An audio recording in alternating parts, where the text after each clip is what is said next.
Udhëtim në kinema. Ajo ishte fytyra më e bukur në Hollywood, derisa vendosi që ajo fytyrë i përkiste vetëm asaj, dhe u largua në kulmin e famës së saj, pa u kthyer pas. Greta Garbo mbërriti në Hollywood në vitin 1925 nga Stockholmi me këmbënguljen e vajzës së klasës punëtore dhe një fytyrë që kamera nuk dukej se lodhej kurrë admiruari. Vetëm në pak vite, ajo u bë obsesioni kinemas, fytyra që përcaktoi një epokë, zëri që heshti korridoret, prania që e bëri fjalën diva shumë të vogël për ta mbajtur. Por Garbo kuptoi diçka, që shumë yje nuk do ka kuptonin kurrë. Të shikojnë nuk është e njëjta gjë si të shohin, të dëshirojnë nuk është e njëjta gjë si të njohin.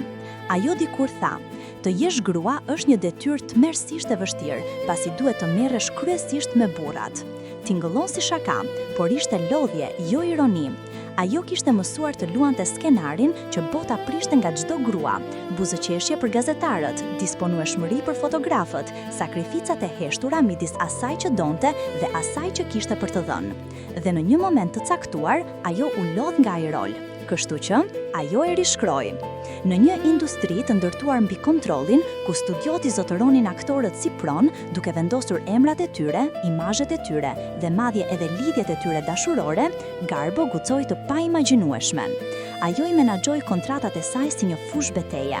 Ajo zgjidhte regjisorët, kërkonte miratimin e skenarit, refuzonte intervistat.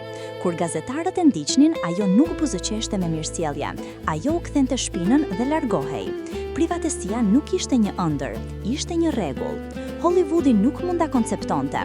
Një grua kaq e famshme që zgjidhte heshtjen, një yll kaq i çmuar që mohonte aksesin, duket mosmirënjohje, duket çmenduri. Por Garbo nuk kërkonte miratimin e tyre, kërkonte lirinë e saj. Dhe në vitin 1941, në moshën 36 vjet, në kulmin e karrierës së saj, ajo bëri të paimagjinueshmen. U ndal. Asnjë llamtumir, asnjë film final festiv, asnjë shpjegim. Ajo thjesht u largua nga sheshi i xhirimit dhe nuk u kthye më kurrë. Fjalët e saj të llamtumirës janë bërë legjendare. Dua të jem vetëm, por ajo që tha në të vërtet ishte dua të më lini të qetë. Një ndryshim delikat por thelbësor.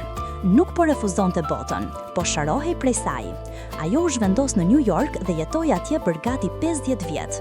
Pa kthim, asnjë autobiografi, asnjë kërkesë për të qenë në qendër të vëmendjes.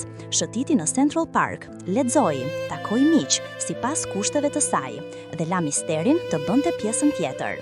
Bota e mbajti mend për fytyrën e saj, por trashëgimia e saj më e fuqishme ishte që ajo refuzoi të bënte. Greta Garbo u mësoi brezave të tërë grave se nuk ke pse t'i japësh botës lodhjen tënde. Ky mister mund të jetë një lloj force. Ajo jo është një fjali e plot. Hollywoodi ndërtoi një perandorim mbi dukshmërinë. Greta Garbo ndërtoi një jetë sipas rregullave të saj. Dhe ajo provoi, ndoshta më shumë se kushdo tjetër, se të dish kur të zhdukesh mund të jetë performanca më e madhe. Solli për faqen na ishte dikur. Fatmir Shari. Për më shumë video të tilla, abonohuni në kanalin ton. Na ishte dikur.